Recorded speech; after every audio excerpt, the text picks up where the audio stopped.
Hi, boys and girls. Today I'm going to read you one of my very favourites.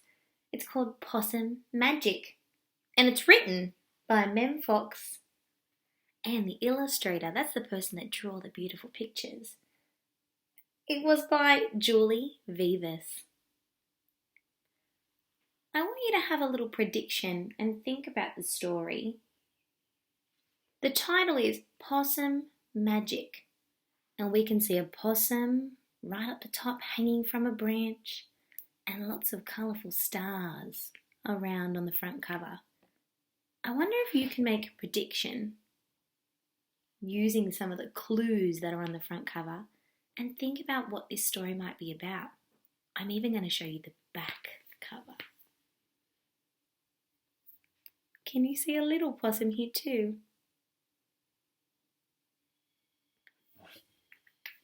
Have you thought about it? Thinking about what could happen in this story? Let's have a read and find out.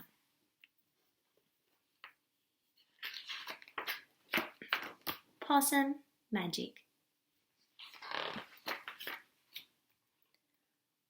Once upon a time, but not very long ago, deep in the Australian bush, lived two possums.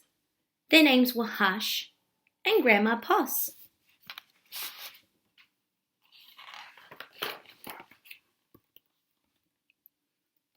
Grandma Poss made bush magic. She made wombats blue and kookaburras pink. She made dingoes smile and emus shrink. But the best magic of all was the magic that made Hush invisible. Can you see him disappearing?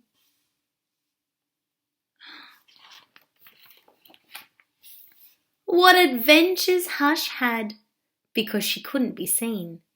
She could be squashed by koalas.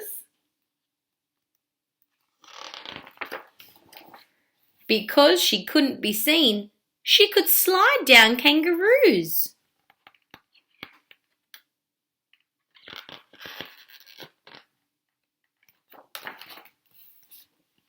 Because she couldn't be seen, she was safe from snakes, which is why Grandma Poss made her invisible in the first place. Slithering past. But one day, quite unexpectedly, Hush said, "Grandma, I want to know what I look like. Please, could you make me visible again?" "Of course I can," said Grandma Poss, and she began to look through her magic books. She looked into this book and she looked into that. There was magic for thin and magic for fat and magic for tall and magic for small.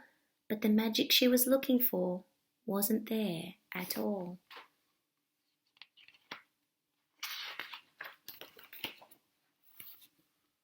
Grandma Poss looked miserable. "Don't worry, Grandma," said Hush. "I don't mind." But in her heart of hearts, she did. They both looked really sad and disappointed. All night long, Grandma Poss thought and thought. The next morning, just before breakfast, she shouted, "It's something to do with food! People food, not possum food. But I can't remember what. We'll just have to try and find it." So later that day, they left the bush where they'd always been to find what it was that would make Hush seen. Off they go. Can you see Hush up the top? They ate Anzac biscuits in Adelaide, Mornay and Minties in Melbourne, steak and salad in Sydney, and pumpkin scones in Brisbane.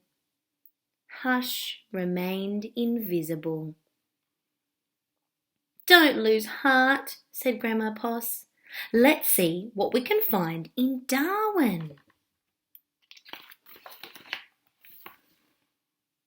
It was there, in the far north of Australia, that they found a Vegemite sandwich.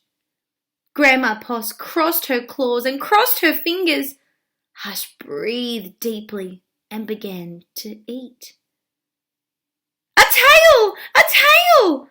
shouted both possums at once, for there it was, a brand new visible tail.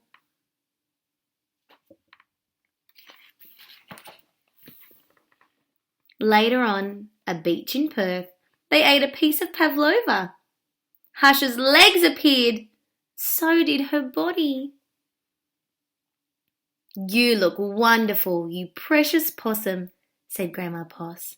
"Next stop, Tasmania." And over the sea they went.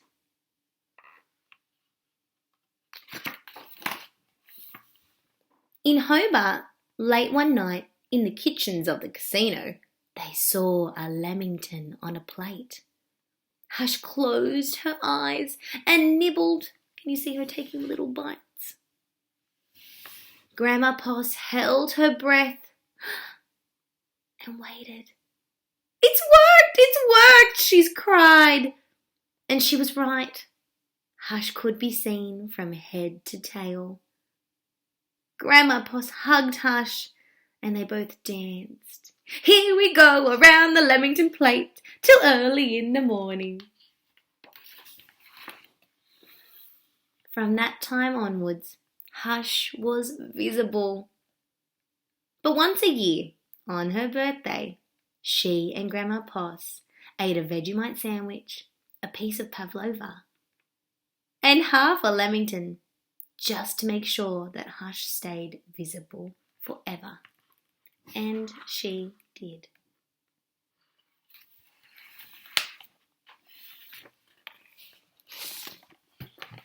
That's the end of our story, boys and girls.